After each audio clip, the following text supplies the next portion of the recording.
Guys, we're talking about it. Everyone's talking about it. We're talking about the Super Bowl halftime performance by our boy Kendrick Lamar, but we can't do it without the other host of the show, Dixon. How are you? Nice. Good to be back. I must confess, I'm a little nervous. Why is that? I'm worried about the future of this show. Oh, really? Yes, and for the reason being, excuse me, it's a little tough to talk about. I believe the Taylor Swift reign of terror is over. I believe it's done. Wow. I believe it's done. Yeah, what else are we going to talk about after this? I really don't know. What can we possibly talk about? Seriously. Getting attacked by Swifties. I mean, getting attacked by Swifties. Everybody. We're getting attacked by everybody. Who knows who's out there attacking us? I know it's everyone. But I'm sorry, Dixon. I cut you off for a beautiful segment. No, I mean, no. I this is a lot to process. I get it. We're kind of on edge right now. Before we talk about the end of the potential end of the Taylor Swift era, we have to, maybe for the last time, revisit our comment of the week with Ice and Dixon. So this comes from Fat Golfer, PHATGOLFR. I don't think we featured this one. It's from a minute ago, but it's good. Okay. And this is on your wonderful breakdown of the best DMB songs from the 90s. Oh, I'm nervous already. I really am, because I haven't seen the comments. If fans of the show might realize that the last time we did a comment of the week from that episode, it was tearing me apart and calling me not a real fan because I picked one or two songs that were a little too mainstream for this guy, but I digress. What did Fat Golfer say? Fat Golfer said, great analyzation here. This video deserves more views. Wow. Really? Yeah, that's what he said. And I would have to agree with him. And that's really nice. I appreciate that, Dixon. And Fat Golfer, I appreciate you as well. I feel like that's the one. If I could be an expert on one thing musically, it would definitely be Dave Matthews. I'm not afraid to say that I think that I know more than enough to be dangerous, I would say. Yeah, I'd have to agree with you. I think I agree with you on that point. I think you did a really nice breakdown. And, for somebody that doesn't, I mean, we get murdered in the comments about a lot of things. And yeah, I think it's good that maybe you took such a passionate, a band with such a passionate fan base and did such a nice job with it. Oh, well, thank you. And maybe they just don't see that passion or see that realization. Maybe. They didn't live through the years of just me playing DMB nonstop. I mean, you've experienced that. Yeah. Unfortunately, yeah. I apologize, but hey, I enjoyed it. You turned me on to quite a few of those songs back in the day. Yeah, no, I know they're good, but we always say in the show we like what we like, and maybe I like Every Day by Dave Matthews, the album that was written in one single month, but there's nothing wrong with that. That's fine. That's fine. I do like Every Day. You know what I've been listening to recently? The Arctic Monkeys. Oh, you listen to them at all? Correct me if I'm wrong, Dixon, but did we do an episode on them? Did we? It might be in the queue. Maybe it's in the queue. Maybe the tech team buried it deep down. Who knows? Yeah. But I feel like maybe it was on the list of things to talk about. But I'm new to Spotify, and I put on. Now I don't have a premium account. Sure. So I don't skip through anything. So I just put on Arctic Monkeys because I had found I had listened to them. I think they were the free single of the week on iTunes. Okay. Like in 2007, and I never listened to them again. And I dated a girl a few years later who was into the Arctic Monkeys, and I never really paid them any mind. I'll tell you what, their album from 2013, I don't know the name of it right now, is really good. Really? And I believe that the National Trouble Will Find Me is an album that came out in 2013 as well. And those two albums, if I heard them at the same time, I think my head might have exploded. I'm glad I only heard one. But yeah, I'll check that out. Maybe we'll have to get into this. I'm trying to get into it. They actually have quite a few albums here. Now, I've heard of them, obviously, and yes. I know that I guarantee I've heard songs by them before, and I know that they have a pretty big following. So I'd like to get into this. Yeah, I didn't realize that they had such a big following. The one song you definitely know, it's been in commercials, I feel like. Mm-hmm. But Anyway, there's a little snippet. All right, so great job, Ice. Thank you to Fat Golfer. Wow, and that was our comment of the week featuring Ice and Dixon. So real quick, back to the matter at hand, Ice. Yes. And the real reason why I suggest that the Taylor Swift reign of terror may be over is so Grammy recognition next to none, right? Right. Tortured Poets Department kind of disappointed come awards season. Oh, yeah. I mean, she got a slap in the face from Beyonce twice. That was from the artist of the 20th century or 21st century, and now no Grammys. That's Beyonce's really taken the cake home from Taylor Swift. Yeah, it's a good point.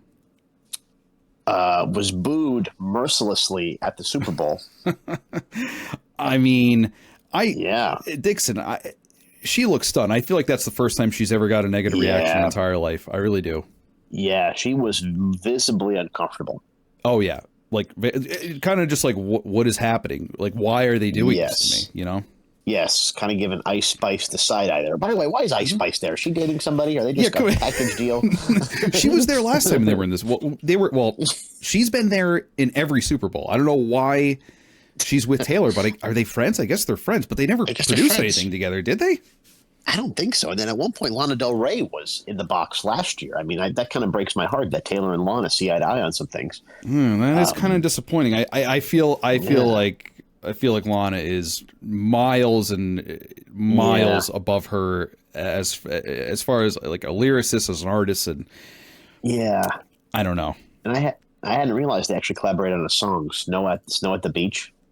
And I've heard it on TikTok in the background with my significant other scrolling through, and the lyric is, it's like snow on the beach, strange, but it's beautiful, something like that. Oh, okay. And they're both on that track together. And then the Chiefs, their reign of terror of flouting NFL rules, getting help. It's in black and white. Lost the Super Bowl, and they didn't really have the opportunity to show Taylor all that much because the offense really kind of sucked it up. They did, and I tell you what, she had to have been disappointed. I honestly think that her boyfriend, what's his name? I'm blanking on the name right now. Travis Kelce. Travis Kelce. I'm telling you, some sort of glittery pajamas on the way home. Anyway, go ahead.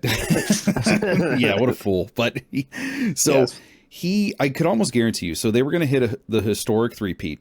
They were lined up for this. They were completely lined up for it. It was going to be a historic moment, and I honestly think that at some point during the whole celebration, maybe a little afterwards, maybe he didn't want to take away from the team or anything, but I guarantee you at some point he was probably going to propose to Taylor right there. Yeah. There's almost no doubt in my mind. It would make headlines. Yeah. No, for sure. That would have been it. The historic three-peat, the engagement. The only thing that would have made it better is if, it was somehow Kamala Harris was involved, or Joe Biden was involved. Like, that's what I pictured happening last year. Is like Travis Kelce was going to propose on the 50-yard line, and Joe Biden comes down in a spaceship, and they publicly endorse them together, and that kind of thing. I can see it happening. Yeah, it's a terrible, terrible conspiracy theory, but that's what I thought in the back of my head all last Super Bowl, and now here we are, and it's definitely shocking. And Kelce, I don't know if there's trouble in paradise, but he did not look good. He was barely doing anything, and he's covered in sweat. I know. Yeah. What was that? He looked like he had the flu or something. Yeah. I don't think are going. There's something behind the scenes here for Kelce to be as out of funk as he was, and I think now this loss just adds to it. So we'll see how it goes. Maybe this will be the end of the Kelce Swift component there too. I think so.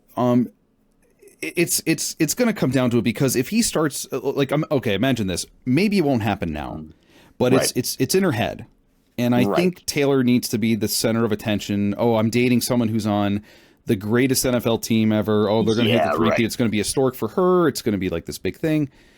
I think. Like you said, the reign of Taylor's over. She's probably feeling the pressure that she's going to fade into obscurity at some point. At some point, yes. Because I think a lot of her fans, her millennial fans that grew up with her, are probably, maybe some of them are moving on, right? I hope so. Maybe some of them are getting married. Yeah, well, I mean, we could hope so. I mean, there's some stragglers back there that are going to be stuck in this cult, but. Yes. I feel like they're probably getting married and they're like, oh, maybe guys aren't that bad. Maybe I don't have to have 18 ex-boyfriends. at the age of 30.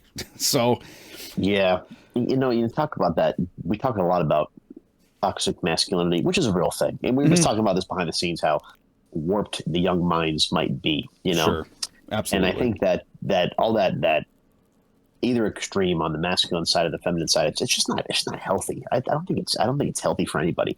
And I think that Taylor, even though she tries not to, I think she assigns her worth to her romantic life, which is evident to me in her songs. 100%. That shouldn't be the case. That shouldn't be the case. You're a strong, independent woman. All you women out there, you Swifties, stand up for what's right. Yeah, seriously, you don't need a guy to make a song about, because let's be honest here. Let's get down to the brass tacks. If Taylor didn't have exes to sing about, that would cut out maybe 80% of her entire work of music. For sure. Absolutely. She's either complaining about the guys or complaining about the mansion she grew up in. I mean, come on, there's not much to work with here. But I'm interested to see if good. I was just going to say, I feel another album coming, maybe not next year, but it's coming, and it's going to be about Kelsey. It's coming. Yeah, it's going to be like, I'll be interested to see what she says. Why didn't you make the first down? The first down is my heart. You missed the mark.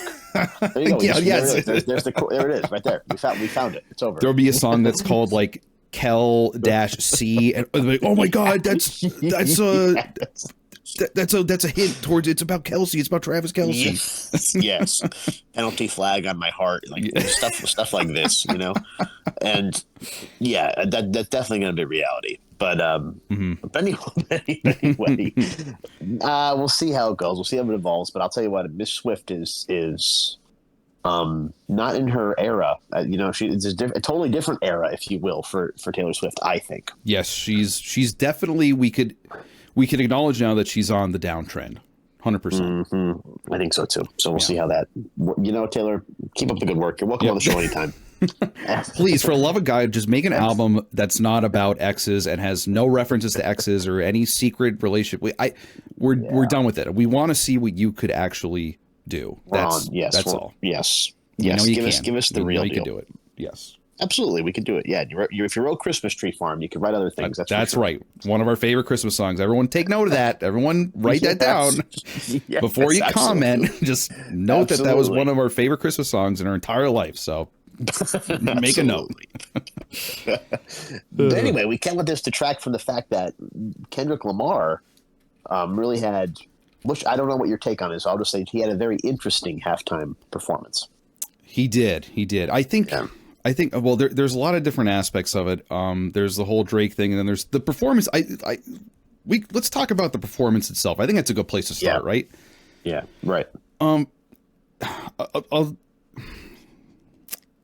don't know. The performance itself, I feel like maybe wasn't the best. I feel like rap is hard to do live, and I'm not saying I think Kendrick is a good artist. His flow, to me at least, how he sounds, we're going to get attacked. I know that already. It's fine. Just give it to us. But I think he sounds kind of goofy sometimes. I think he sounds kind of, I don't like dorky. I mean, I sound dorky, but like he sounds just, I don't know. Some of his rap, his flow is interesting. Like when I hear him say like, they not like us. It sounds like a dork kind of saying it, but I know he's the opposite. I know he's the opposite of that, but it's just the way it comes. It's the way it comes out. If you, you understand what I'm trying to say, right? I get you. But let me just say this. I think I don't think it translated well. I don't think it worked as a halftime show. That's what I'm trying to say. Yes. Thank you. Yeah. I don't think it was very dynamic. I do think, with that being said, and I think what you're trying to say is I think Kendrick is Kendrick is more poetic than most. I do. I think he's more honest and more literal than most. I do. And I think that works well for Kendrick. Does it work well for a Super Bowl halftime show? I don't think so. Agreed. Yes. So I think there's that disconnect of he's basically reading spoken word poetry, essentially, alongside a rap beat. And I don't think it works, and I don't think it translates well because every dad in every living room in America was like, "Oh, what's this? What's this? Where are the Rolling Stones?" You know what I mean? That's exactly what it was. Exactly, And 100% right. I like Kendrick. I like Kendrick Lamar a lot. I listened to quite a few of his albums and EPs and things. I can't say I'm too intimately familiar with his catalog, but I listened to Kendrick Lamar quite a bit. No, and like you said, I don't think it translates well. And I totally agree. I don't want I don't want what I said about his flow No, to right, I'm with you. to take away. Like I really like listening to Kendrick. His album "Damn" is probably one of my favorites. Yeah, that might not be a big popular one, but I think it's really great. I love how he did DNA and Humble a little bit in there. Yes. That was great. Sure. I thought those were his most powerful performances at the halftime show. Mm-hmm, definitely. I'm with you. But then you have Not Like Us, and everyone was waiting for that song because, of course, as we all know, we had at the Grammys, he won for that song. I mean, that was huge. Correct. And then everyone in the audience is singing the A minor part and everything like that at the Grammys and at the Super Bowl. They screamed that part. Yes. Imagine, absolutely. And yes, go ahead. I'm sorry. I was just saying, imagine being Drake just watching that. You're at the Super Bowl, America's game, the biggest game ever, and you're just getting absolutely annihilated again right after the Grammys. You just it's got to. I mean, he's a millionaire. Of course he has millions of fans still, and like they don't care about the beef, but it's got to sting a little bit, right? Yeah, for sure. I mean, you have whatever the capacity of that stadium was. Kendrick did not say the P word. No. And the audience screamed the P word for him as he's singing the song. I mean, and then he had we talk about the symbolism. He had the lowercase a chain, which is, A minor. Mm-hmm. And that's also, a Drake reference as well. And it's so funny. This is such a typical Drake. And this is probably why this isn't really funny. I guess it's more shocking. This ends up not being true. But Drake has a lawsuit against his own album because they released Kendrick Lamar's album. So Drake is suing the record label for defamation for putting out Kendrick Lamar's album and defaming Drake's name. Really? And that's such like a little like Drake is such a I don't know. Like he's just so contemptible. That's probably why he's been memed so much. He said he's just such a like a dweeb. Like I don't know. It's just, like instead of saying, you know what, Kendrick, I didn't do anything. Show me where you're getting this from. That's all he has to do. Like here's look into my backgrounds, do this, and that's it. All he has to do is have a press conference or release a song, whatever it is, and he doesn't do that, and I don't know why. From what I can tell. I know that's the thing too. I feel like, and it's no secret of ours that we like some of the older Drake stuff. Yes. Really, really into some of that stuff. But yes, I feel like he changed. I mean, maybe he hasn't, but just from what I get from him, I feel like he's changed. He's definitely become, like you said, more contemptible. It's a perfect word for it. Yeah, right. Yeah, and he's been memed so often lately. I think people are just like he doesn't have. He just like I don't know. He just like a dweeb. Like I don't know. Like annoying. I know. Annoying, you're absolutely right because I could say that Kendrick might sound like a dweeb in like some of his inflections that he puts on, but Drake is one. Drake is one. Yeah, and it's a tough deal there, and you're right about the performance. The performance was what it was, and now I don't know if you've been reading into this or your thoughts on it, but I feel like I don't know if the symbolism that people are trying to make it what it was really there. I mean, at one point he has like these people dressed in red, white, and blue, and there's somebody in front in the middle of them, so it's a divided America. And then you have Samuel L. Jackson as Uncle Sam, but people are saying no, it's Uncle Tom from Uncle Tom's Cabin, and they're saying, oh, this is all because Trump was there. It's an anti-Trump performance. Yeah, I don't know. I didn't get that at all. I really didn't. I didn't get it that, because people were saying, like you said, it was attack against Trump. It was, a scathing rebuke against America and all this stuff. I really didn't get that at all. Right. Yeah, I didn't think so either. I don't know. I think if that was the case, I mean, he wasn't overtly, like that. And I think that was a good thing. And, America has its challenges and we have our issues. And I think somebody like that trying to maybe solve them, bring people together is cool. But at face value, I didn't take it as, oh, wow, every MAGA dude is under attack from Kendrick at this moment. I didn't see that. No, I didn't see that either at all. I mean, and if they were trying to do that, I don't think that didn't translate across either. Yeah, and I'm reading things online, these commentaries, and I don't know if they're just trying to manufacture outrage and say, "Oh, look at this! Look at what they're saying." Yeah, I think you're right. I think it's just the fact that there was some American iconography or whatever you want to call it, some symbolism there, and then they just said, "Oh, well, this is obviously an attack against Trump because Trump's here." That's right. I think that was it. They haven't learned their lesson that Trump loves that. Trump loves that when he thinks he's being attacked because he just starts tweeting at 5 o'clock in the morning, and nobody has figured that out yet. If you never put any attention on any of these things at all, you would never hear from Trump. No, you wouldn't. You would have no idea what he's doing. It's actually kind of shocking. I'm surprised. I really am surprised that they're still going at him like this. I mean, imagine if it was in an alternate reality, imagine it was Kamala there. Yes. I don't think no one would think that. No one would be saying that it was an attack against America, it was an attack against Kamala and all this stuff. Yeah, and blah, blah. And I mean, in reality, they probably choreographed this whole thing months before they even knew Trump was going to be there. So absolutely, 100%. I think the show is the same regardless of who's president. And I don't know. Like I said, I think it's a good commentary, and maybe that we have our problems. We have issues to work through. Sure. But an attack directly against him, I just didn't see it. For sure. But I think just the last thing I think worth mentioning here. Did you know that the person the SZA who performed with Kendrick, that was Drake's ex, and also Serena Williams. She was doing the Crip Walk there. Yeah, made a cameo, and both of those women are Drake's exes. Did you know that? I didn't know about SZA. I knew about Serena Williams. But that's pretty interesting that they're both there.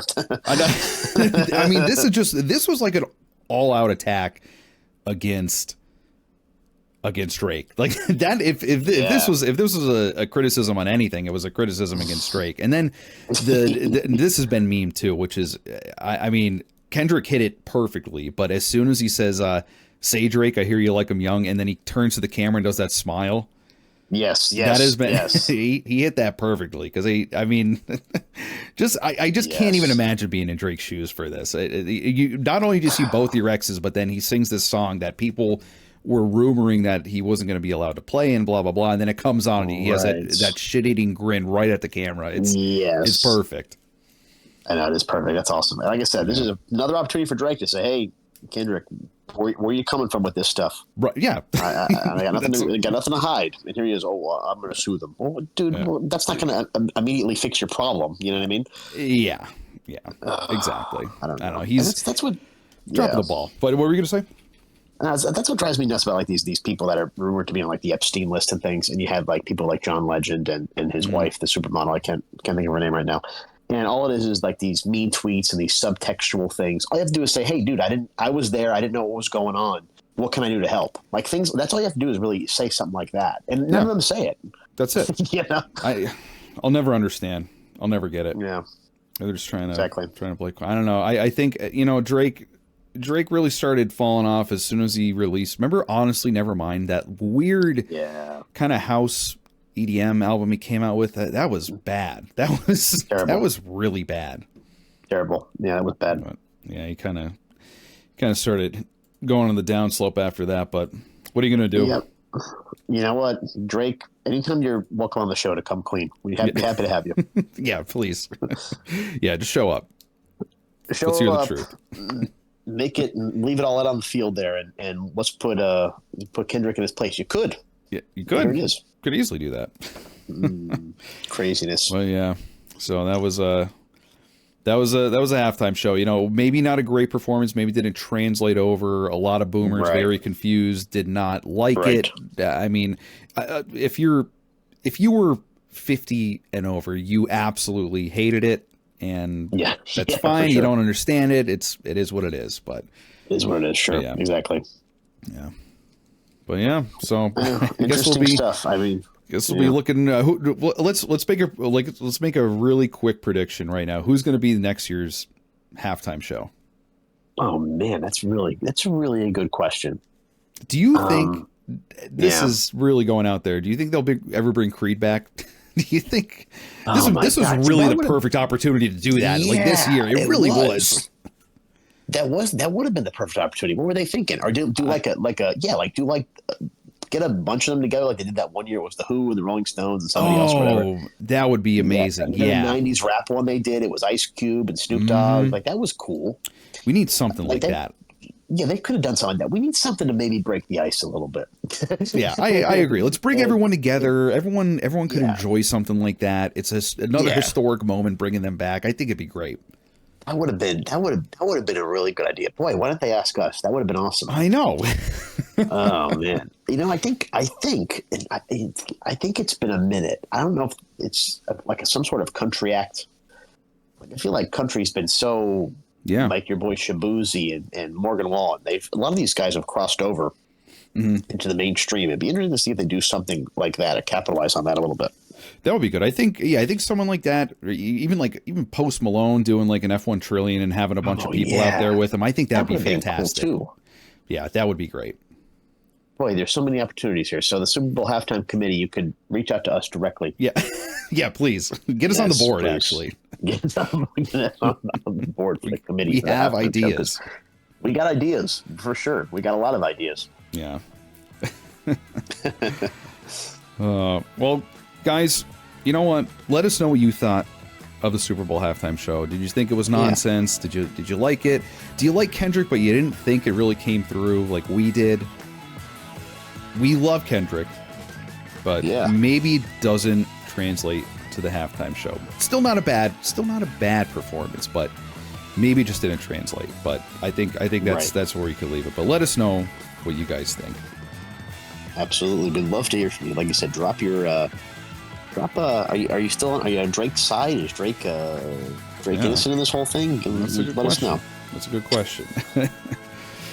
All right, guys. I hope you enjoyed, and we will see you in the next one. Peace.